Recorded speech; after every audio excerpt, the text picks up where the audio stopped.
Doctor plus நேயர்களுக்கு வணக்கம். நான் டாக்டர் நித்யா, சித்த மருத்துவர். என்றைக்குமே நம்ம ஆரோக்கியமாக இளமையாக இருக்க நிறைய காயக்கற்ப முறைகள் சித்தர்கள் நமக்கு கொடுத்துருக்காங்க. அந்த மாதிரி காயக்கற்ப முறை மிளகு கற்பம் அப்படின்னு நம்ம சொல்றோம்.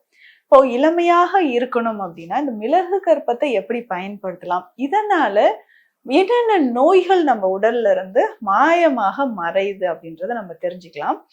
இப்போ நம்ம உடல்ல கற்பம் அப்படின்னா நோய் இல்லாமல் நம்ம ஆரோக்கியமாக வாழக்கூடிய வழிமுறைகள், சித்தர்கள் சொன்ன வழிமுறைகள் தான் நம்ம கற்பம் அப்படின்னு சொல்றோம். இதுல முக்கியமாக நம்ம உடல்ல டக்குன்னு ஒரு முதுமை தோற்றம் வருதுன்னா என்னென்ன காரணங்கள் நம்ம சொல்லலாம். ஸ்கின்ல ஒரு wrinkles வருது, அதிகமான முகத்தில் ஏற்படக்கூடிய சுருக்கங்கள் அப்படின்னு நம்ம சொல்றோம். முகத்தில் ஏற்படக்கூடிய அதிகமான சுருக்கங்கள், கண்ணுக்கு கீழே கருவளையம் வருதுங்க.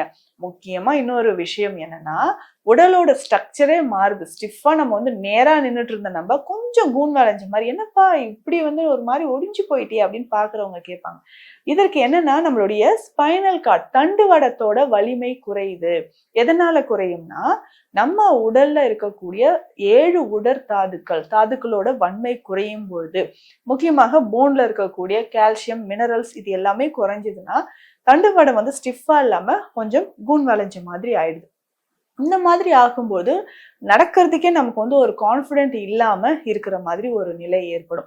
ஸோ இந்த மாதிரி நம்ம ஸ்பைனல் கார்டில் வெர்டிபிராஸ்ல பாதிப்பு ஏற்படுது, போன்ஸ்ல இருக்கக்கூடிய டென்சிட்டி குறையுது, ஆஸ்டியோபோரோசிஸ் கண்டிஷன் இல்ல போன்ல இருக்கக்கூடிய கால்சியம் லெவல் குறைபாடு ஏற்படும் பொழுது நம்ம உடல்ல ஒரு ஸ்டாமினா இல்லாம, சத்துக்களே இல்லாம ரொம்ப நொடிஞ்சு போற மாதிரி இருக்கும். வயது ஆக ஒரு 40 வயதுலயே மொத்தமாக நமக்கு ஸ்டாமினா இல்லாத மாதிரி நிறைய பேருக்கு நம்ம பாக்குறோம். அடுத்ததாக பார்த்தோம்னா ரொம்ப ஹேர் ஃபால் ஆகுறது, தலைமுடியும் பார்த்தோம்னா வெண்மை நிறத்துல மாறுவது, வெள்ளை முடி நிறைய வருதுன்னு சொல்றது. இதுமே பெண்களுக்கு ஆஃப்டர் சைல்ட் பர்த், குழந்தை பேருக்கு பிறகு உடம்பிலே ஒரு முதுமை தோற்றம் ரொம்ப சீக்கிரம் வந்த மாதிரி இருக்கு. ரொம்ப மூச்சு வாங்குதுங்க, கொஞ்சம் தூரம் கூட நடக்க முடியல. ஏன்னா நம்ம கிட்ட வரக்கூடிய பேஷண்ட்ஸ் நிறைய பேர் சொல்ற விஷயம், ஆஃப்டர் சைல்ட் பர்த்துக்கு அப்புறம் தாங்க எனக்கு இந்த பிரச்சனைன்னு ஒரு லிஸ்டே சொல்லுவாங்க. மேம், குழந்தை பிறக்கிறதுக்கு முன்னாடி இப்படி இருந்துச்சு, பிரெக்னன்சி டைம்ல எனக்கு சுகர் ஸ்டார்ட் ஆச்சு, பிரெக்னன்சி டைம்ல தைராய்டு இஷ்யூஸ் இருந்துச்சு, ஆஃப்டர் பிரெக்னன்சிக்கு அப்புறம் எனக்கு 2 இயர்ஸ் ஆயிடுச்சு, இன்னும் பீரியட்ஸே வரல, ஆஃப்டர் சைல்ட் பர்த்துக்கு அப்புறம் எனக்கு பாத்தீங்கன்னா ரொம்ப போன் டென்சிட்டி குறைஞ்சிச்சு, குதிகால் வலி வந்துகிட்டே இருக்கு, முதுகு வலி வருது, கூன் விழுந்துருச்சு, ரொம்ப ஹேர் ஃபால் ஆகுது, உடம்பு வெயிட் போட ஆரம்பிச்சிச்சு, ரொம்ப ஒபிசிட்டி ஆயிட்டு, இந்த மாதிரி நிறைய விஷயங்கள் பெண்களுக்கு ஆஃப்டர் சைல்ட் பர்த்துக்கு அப்புறம் ஸோ பிசிக்கலா ஒரு பாடியில ஒரு அப்பியரன்ஸ் நிறைய மாற்றத்தை கொடுக்குது அப்படின்னு சொல்லலாம். இந்த மாதிரியான சில பிரச்சனைகளுக்கு தினமும் நம்ம பயன்படுத்தக்கூடிய சில விஷயங்கள் இருக்கு, அதை நம்ம பயன்படுத்திட்டு வரலாம். நம்ம அன்றாடம் பயன்படுத்தக்கூடிய சில விஷயங்கள் அப்படின்னு சொல்லணும்னா ரொம்ப சிம்பிளான விஷயம், ஆனா அது மிகப்பெரிய காயக்கற்ப மருந்தாக இருக்குன்னா அது மிளகு கற்பத்தை சொல்லலாம். பொதுவாக இந்த மிளகு கற்பம் எப்படின்னா நிறைய வழிமுறைகள் இருக்கு. இத பால்லையோ இல்ல தேன்ல ஊற வைத்து சாப்பிடுறது, மற்ற மூலிகை சாறுல ஊற வைத்து ஒரு நாளும் ஒரு மிளகா சாப்பிட்டு அப்புறம் திரும்ப குறைச்சிக்கிட்டே வர்றது, இந்த மாதிரி நிறைய வழிமுறைகள் இருக்கு. அது ஒவ்வொருத்தரோட உடல் வாகுக்கு ஏற்ற மாதிரி தான் நம்ம பயன்படுத்த முடியும். ஆனா இப்போ நான் சொல்ற மிளகு கற்பம் அப்படின்னு சொல்றது பொதுவாக எல்லோருமே பயன்படுத்தலாம். அதுல நம்ம பயன்படுத்தும் போது உடல்ல நிறைய மாற்றங்கள் உண்டாகுது.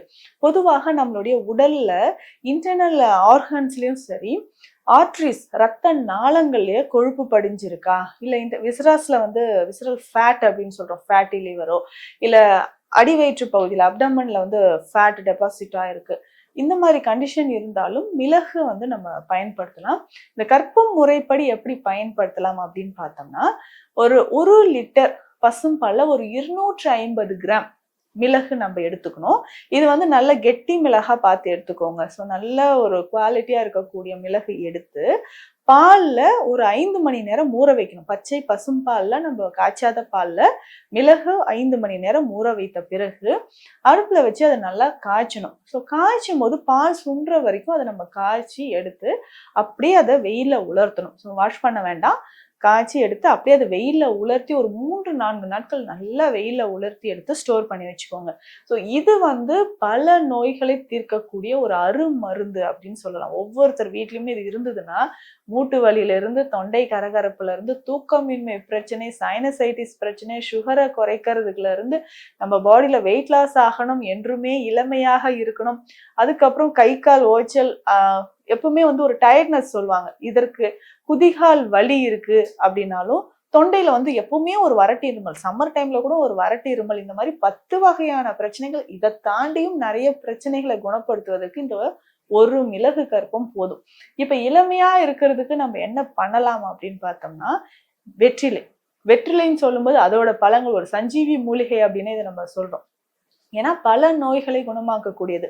பிறந்த குழந்தையிலிருந்து வயதான காலம் வரைக்கும் நமக்கு வெற்றிலை நமக்கு ரொம்ப ரொம்ப முக்கியம். ஸோ நம்ம வீடுகள்ல சரி, எப்பவுமே நிறைய நிகழ்ச்சிகள் நம்ம இருந்தாலும் சரி, ஒரு சுப நிகழ்ச்சிகளாக இருந்தாலும் நம்ம உடல்ல பல நோய்களை விரட்டுவதற்கு நம்ம என்ன பண்றோம்னா வெற்றிலை பயன்படுத்துறோம்.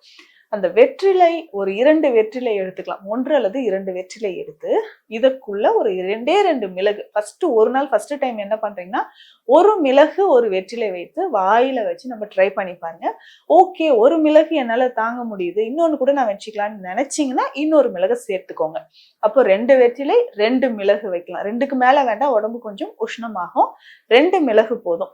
வைத்து இது எந்த டைம்ல வேணாலும், காலை நேரம்னா இன்னும் பெஸ்டா இருக்கும், எந்த டைம்ல வேணாலும் இதை நம்ம பயன்படுத்திக்கலாம். ஸோ வெற்றிலையோட நம்ம எப்போ நீங்க ஃப்ரீயா இருக்கீங்களோ அந்த டைம்ல வாயில வச்சு லேசா நம்ம சவைச்சு அந்த சலைவாவோட அது வந்து விழுங்கிக்கிட்டே இருக்கணும். எச்சிலோட அதை விழுங்கிக்கிட்டே இருக்கும்போது உடல்ல நிறைய மாற்றம் நமக்கு தெரிய ஆரம்பிக்கும்.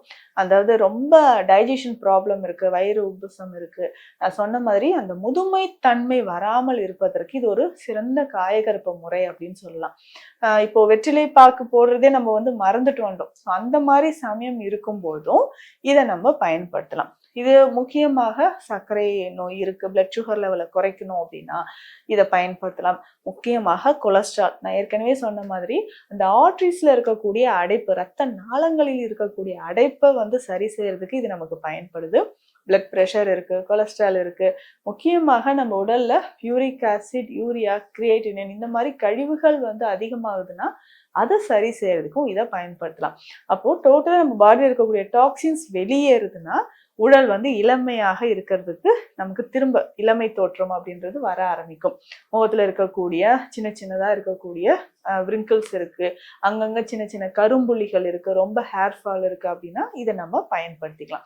ஸோ இளமையாக இருப்பதற்கு நான் சொன்ன பல விஷயங்கள் நம்ம உடலை விட்டு நீங்குவதற்கு இந்த மிளகு கற்பம் பயன்படுது. மீண்டும் அடுத்த பதிவில் சந்திக்கலாம். நன்றி.